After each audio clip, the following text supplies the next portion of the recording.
How to hide following and followers on TikTok. Hey everyone, welcome back to the channel. If you're new here, don't forget to hit the subscribe button and turn on the notification bell to not miss any updates.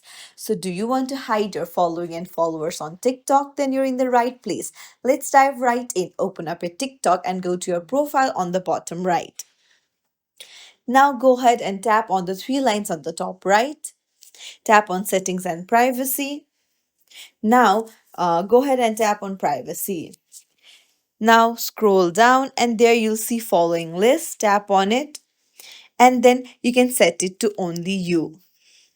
Now this is how you hide your following list. Now if you want to hide your followers, then scroll up and make sure that you toggle on private account. You cannot hide your followers from your followers itself. So if you toggle on the private account, other public won't be able to see. However, your existing followers won't be affected. And that's it. If you found this tutorial helpful, don't forget to like and subscribe to our channel for more tips and tricks. Thank you for watching. See you in the next video.